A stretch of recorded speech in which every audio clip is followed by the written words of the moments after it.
Let's just come now from the mental process of the day and all the information and all the love that streams out from this stage and from Mr. Lee Carroll and his inspirations and his guide. And bring yourself into your own center, whatever that is for you. So start with a breath.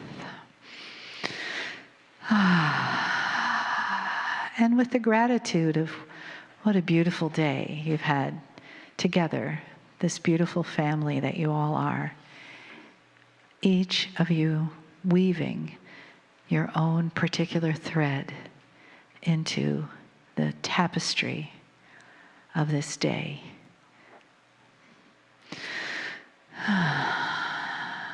Each bringing a resonance. Each bringing your soul signature. Each of you bringing those pieces and parts of yourself that contribute to the delicious soup of humanity that we are here today.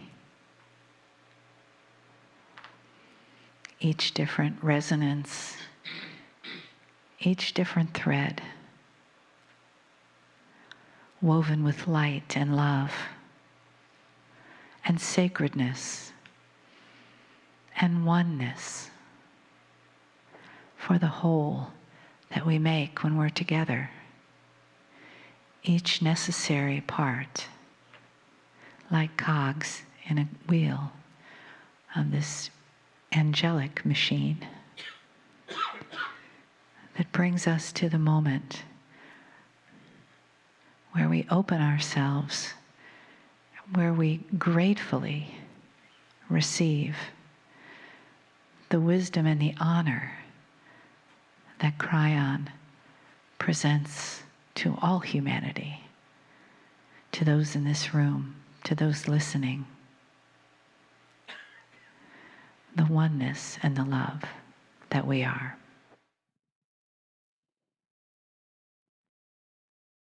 Greetings, dear ones. I'm Kryon of Magnetic Service. We wanted to pause a moment for the entourage to come in, and for those who are sensitive here to feel it. It is so difficult to give information that is beyond what you expect. And even after it is given,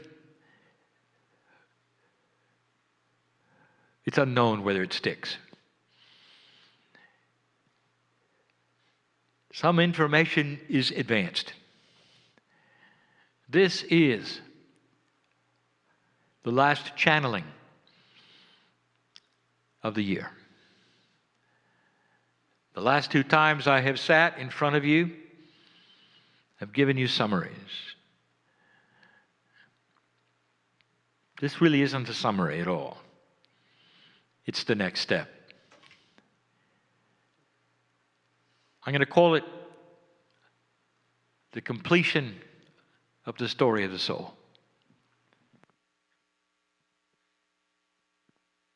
It really begins to explain something that is unexplainable.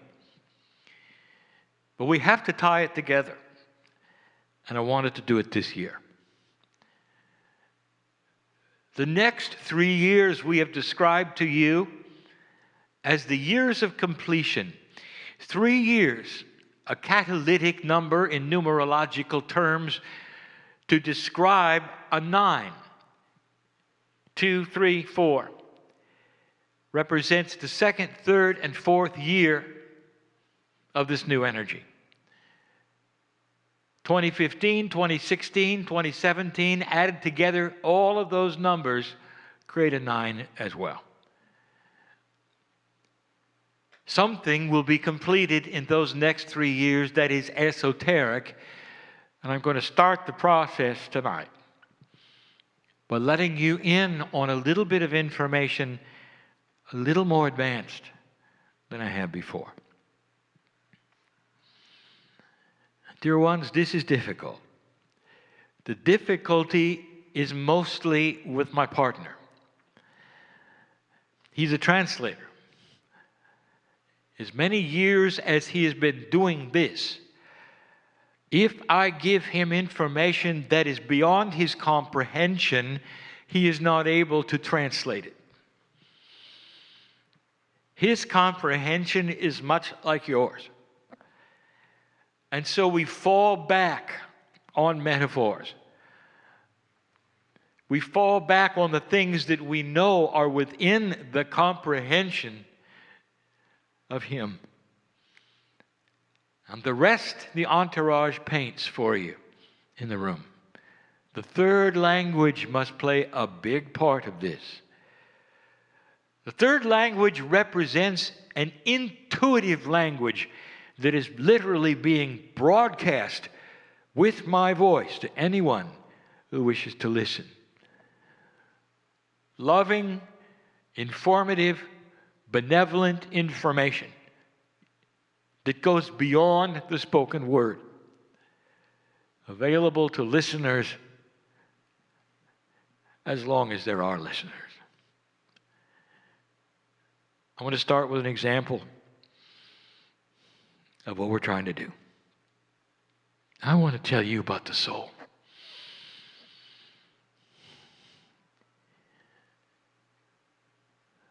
I want to tell you in terms that I've never used before, and I can't. You don't have the words. You don't have the experience. You don't have the energy and no concept of where you're going. Not really. And it's so beautiful. Let us say for a moment, pretend with me. Just pretend. That a ship lands from another planet. It's friendly. And out steps a humanoid couple, and they give you their names and where they're from, and they speak your language. And as you look at them, you know very well they do not have the seed of God that you have in you. It's not part of their scenario, but they have intelligence. And they're interested in humans. Let us say and pretend for a moment they are safe. They are on an exploration mission, and you are the only human that is able to talk to them. Pretend. They're going to get everything they know about humanity from you. What is it that they would ask you? Let's pretend. They're not going to ask you about history. They're not going to ask you about anything. They're going to ask you about things they don't have. And they're going to look at you and they're going to say, as long as we've been looking at you and watching humanity, there's one thing we have not understood. Please tell us about love. Where do you begin? And what kind of love? Are you going to tell them about the love you have for the planet, for your partner, for the animals in your life, for your ancestors, for your mother, for your father, for those who you've lost? And how would you begin? How many kinds of love are there? What are the differences? And when you started, and even if they said we have plenty of time, where would you begin? And when you did begin, how would you describe the emotional field of love? You could say whatever you wanted to say, and they could understand the language, but you and I know that love is more than language. When you fall in love, there is a thickness of spirit. There is something palatable. You look into the eyes of your newborn. That's not just emotion. There's communication. Love has a field around it that's beautiful. It vibrates. Two humans together in love. They form a bond. There's actually a third energy formed because of the two they have for one another. They think about each other from long distances. It's more than language. How are you going to describe that? Let us pretend they sit there and they listen to you. As long as you want to talk, they're taking notes. When it's time to go, they thank you, shake your hand, and they mean it. Their research is done and they fly away. You can just imagine what they're saying to each other. They're not any closer to knowing about love than they were before. Because everything you've said is not discernible because they don't have it. This is the puzzle tonight. And all we have is what you can absorb. So we go to the third language and we want you to see what we're talking about. We want you to understand as much as you can. Let us review what we have said about the human soul. The soul is not part of that which is corporeal, and yet it resides in you at a corporeal level. But it's not. It's not chemistry. It's not synapse. It's not intuition. It's not any of the things you've studied. It is something you can't understand. It's a piece of the Creator. The creative source which created all that is, long ago, created a beautiful, benevolent system, and it needed a universe to accomplish it, and galaxies, and planets, and life. And all of those were put together and accomplished correctly, properly, and not accidentally. The creative source that built the planets around you, the galaxy that you circle, is inside you. And it hides. It hides because it's part of the test on the planet for you to discover with free choice if it's there. To make it hide even more, there's only a certain percentage of it you can handle, so you're not aware of it.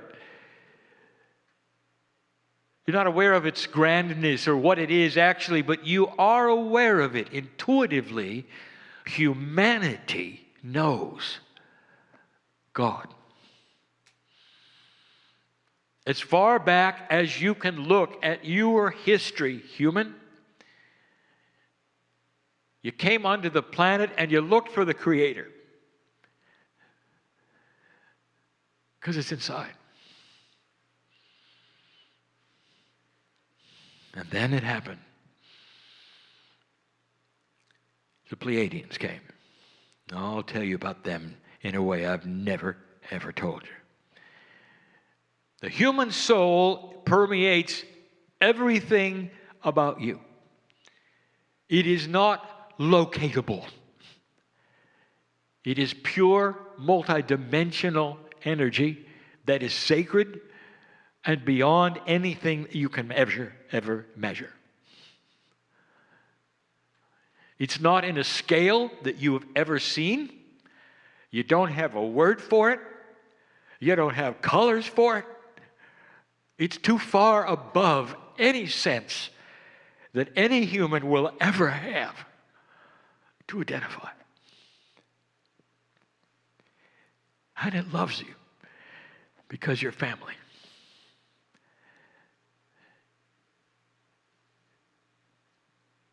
Closest thing is love. And that's what you feel.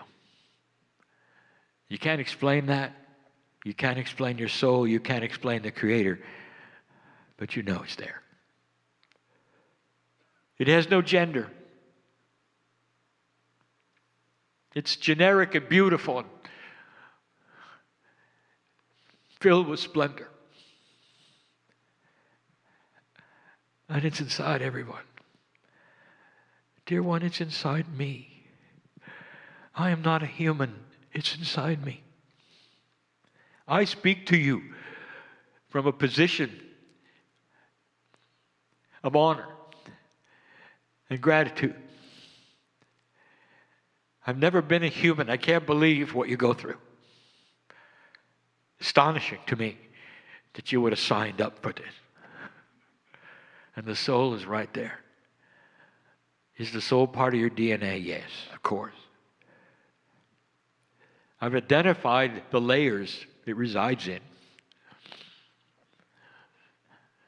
But that's not all. It's in every chemical in your body. It resides in the energy of your consciousness in ways you don't know.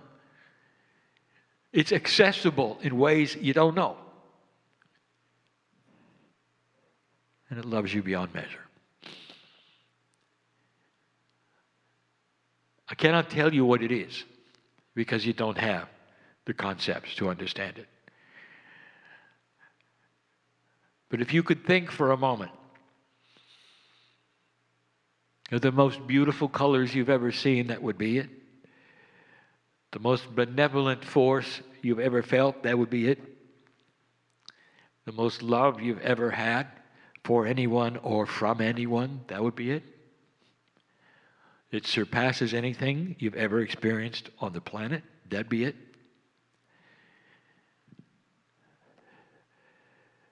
And the Pleiadians gave it to you a long time ago.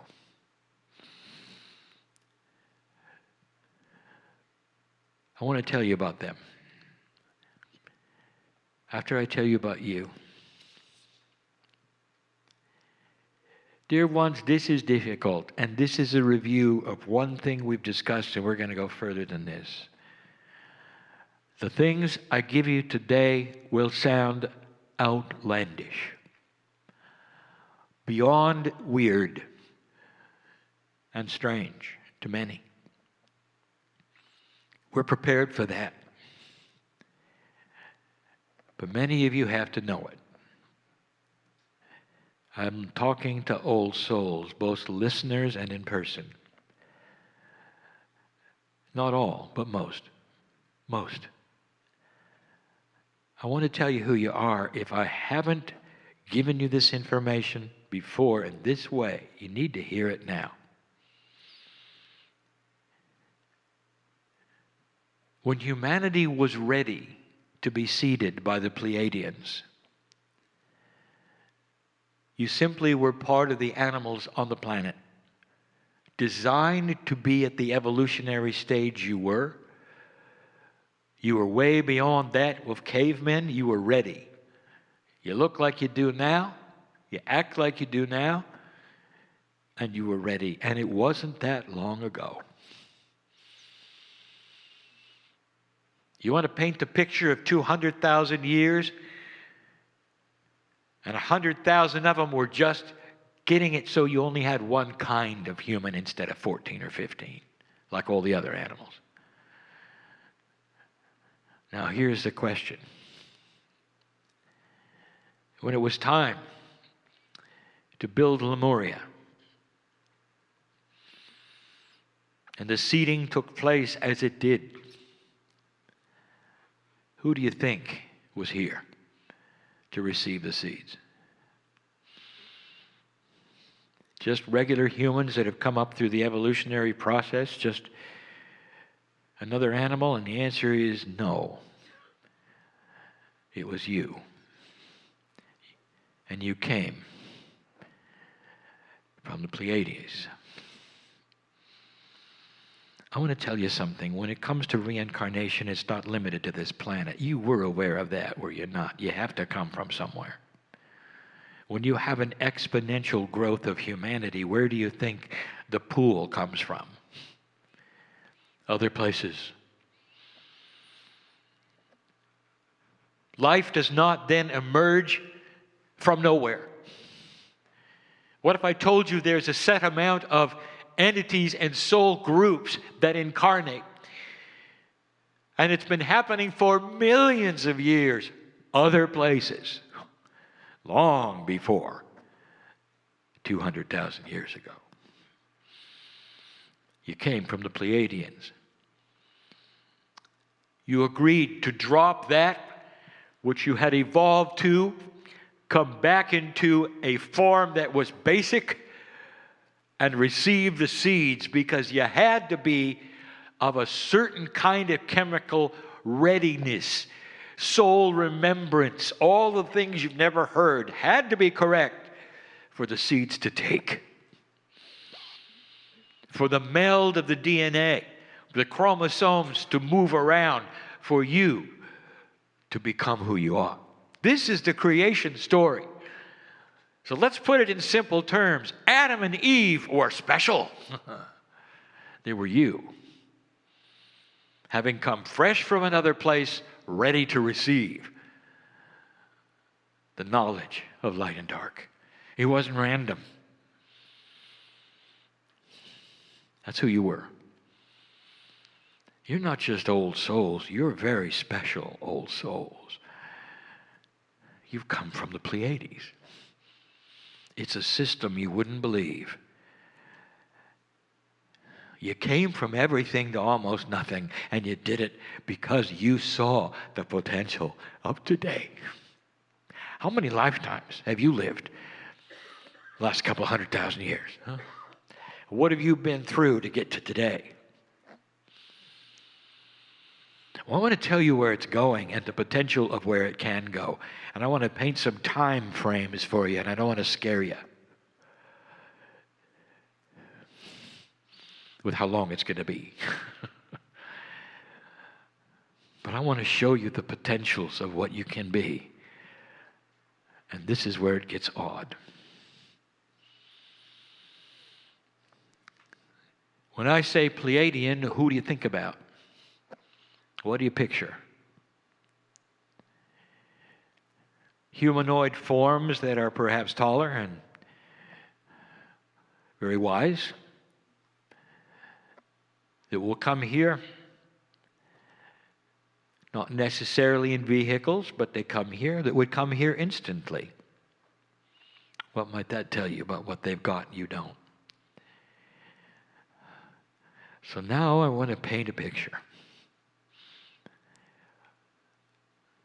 Pleiadians, the 7 sisters, made up of 9 sons. 3 habitable planets, all habitable by Pleiadians, eventually, have been a society of enlightened humanoids for 2 million years. You got 200,000. 100 of it really counts toward Lemuria.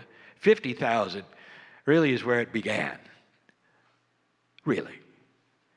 Almost all the rest of it was just getting ready. And I just told you that the Pleiadians have been at it for 2 million years.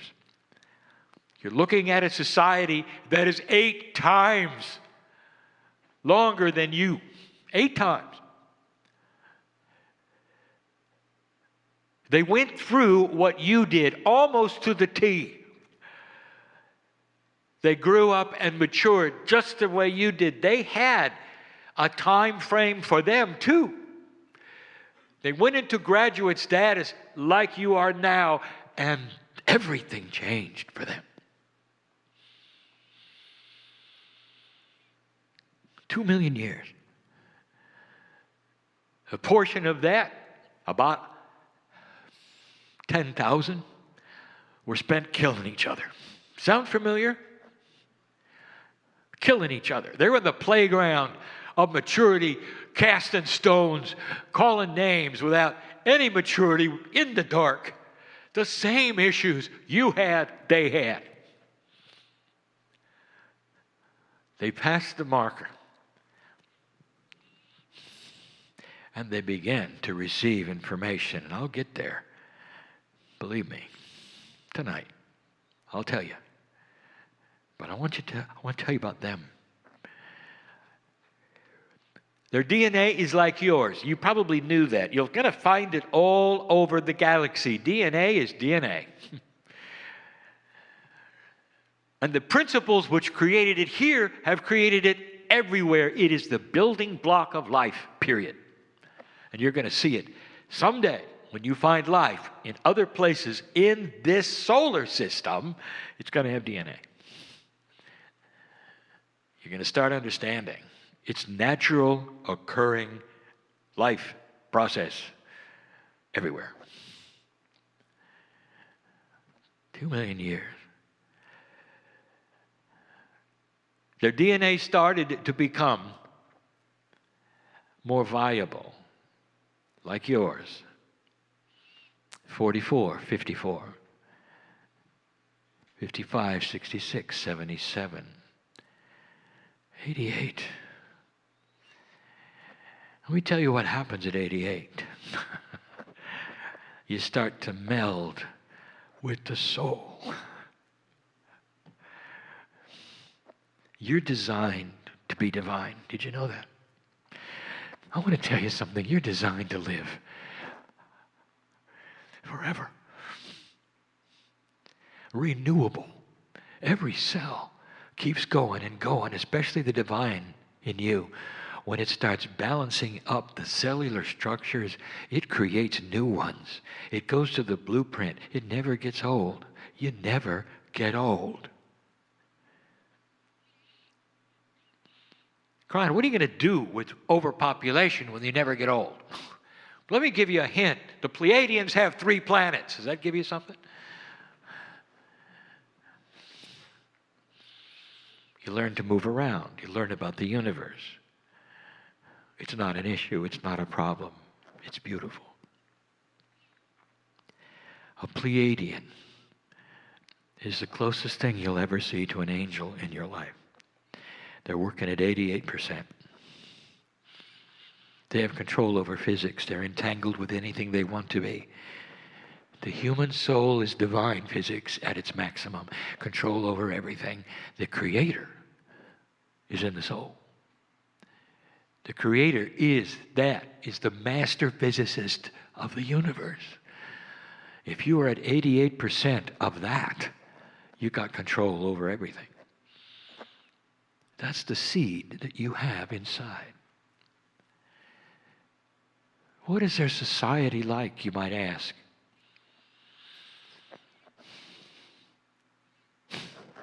There is no society.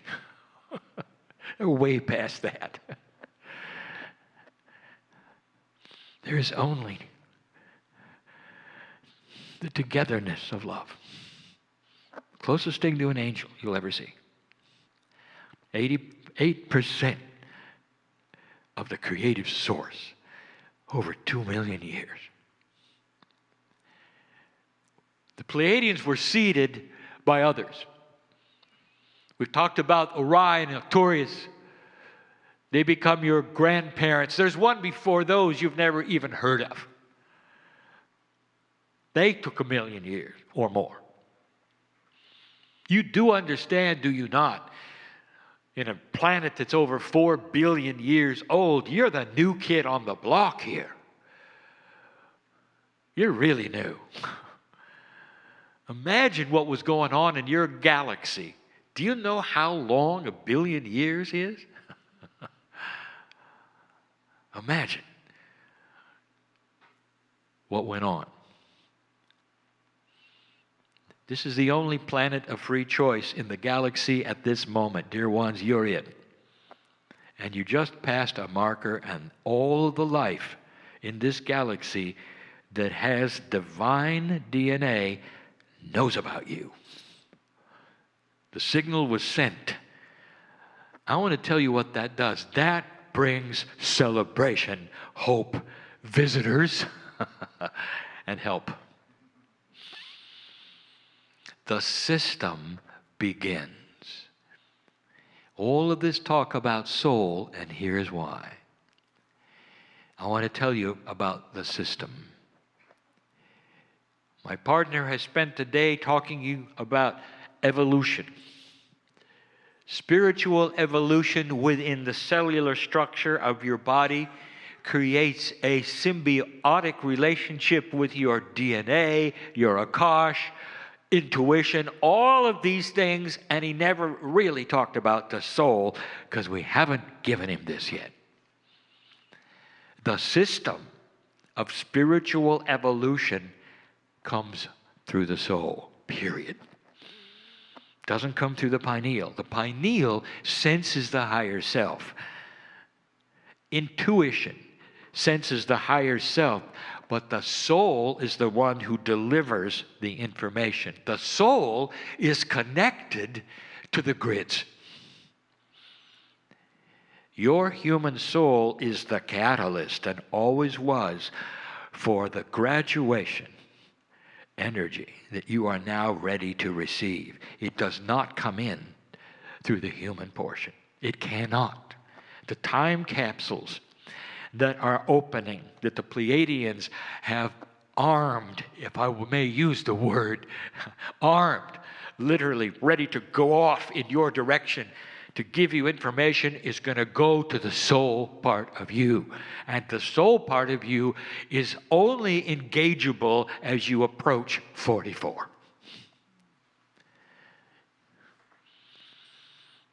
Spiritual evolution is going to be an increase in soul awareness.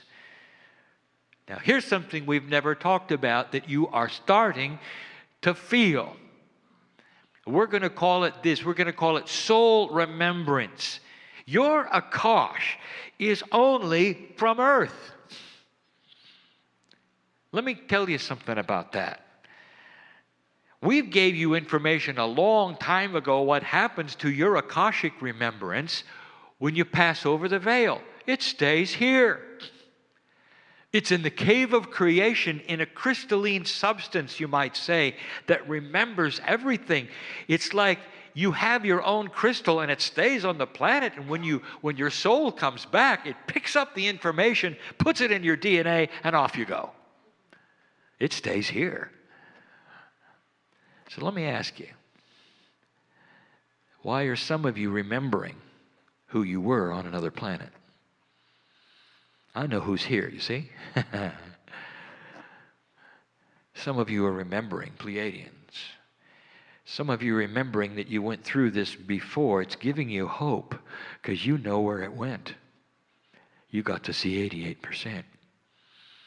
And that's why you're here, because the chance of that happening here, you're not going to miss it. Who knows how long it's going to take? It doesn't matter because you're going to be here the whole time.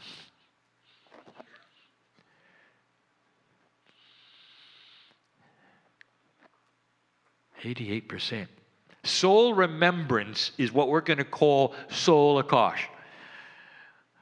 It remembers past Earth. And this is starting to happen.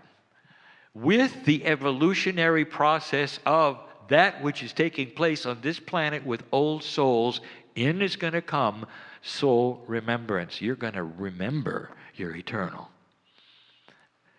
Who were you 5 million years ago? You were not Pleiadian. That is going to occur to you as well. You want to know? You want to really know where your souls are coming from? All the planets of free choice that have graduated. They're not coming from the sky in some well from the creative source. They're coming from other places who have gone through this, dear ones. That's who you are. But the ones in the room and the ones listening, you wouldn't be here and you wouldn't be listening unless you had a certain attribute of soul remembrance that is already at work. Not what you've done on the planet, but what you did in the Pleiadians. In the Seven Sisters, you went through this. You graduated, and you spent a long time going that direction, closer and closer to the divine source. It's so attractive, dear ones, to come to a place where you're one with God. You've been there. You've done that. And you were the first on the planet to receive the seed. And now you awaken and you remember a little of what it was like, just a little. You struggle with the conflicts of being a human and also knowing where you can go and what you can do. Frustration. Sometimes chemical imbalance. In the last 2 years, many have died.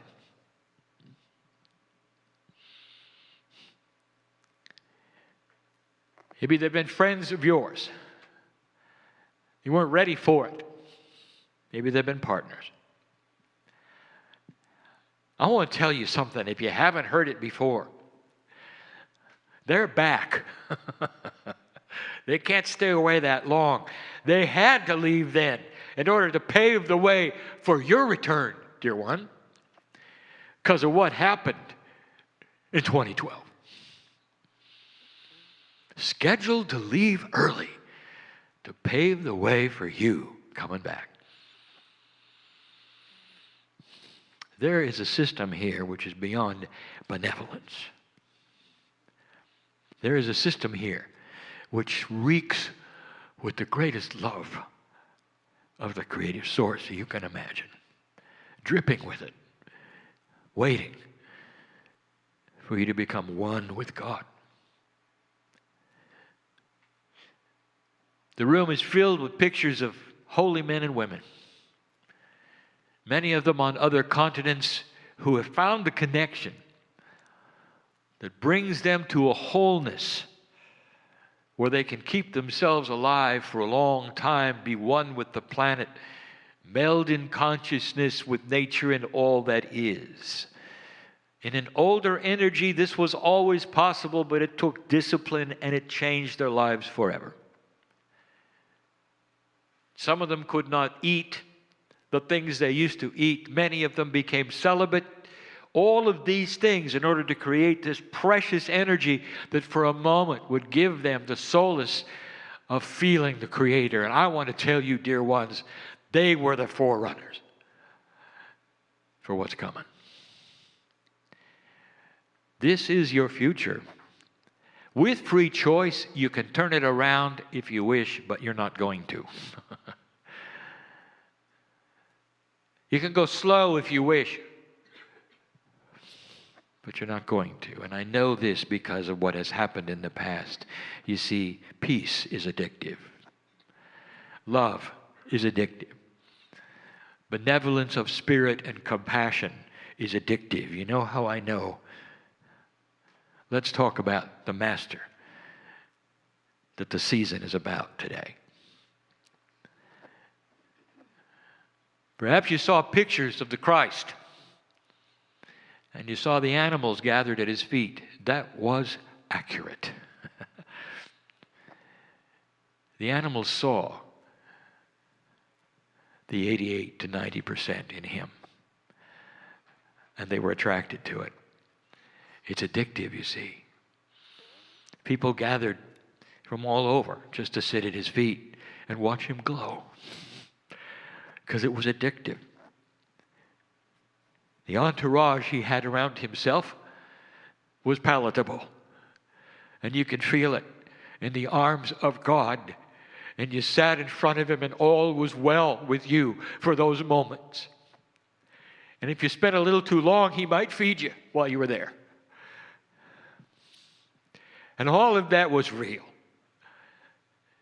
It's a celebration, is it not, for an addictive energy of love, of compassion. And that is where you're going. But beyond that, as you increase the percentage of efficiency of your DNA, your soul brings in more of the creative energy from the source. That's the evolvement of a human spirit. Way beyond biology.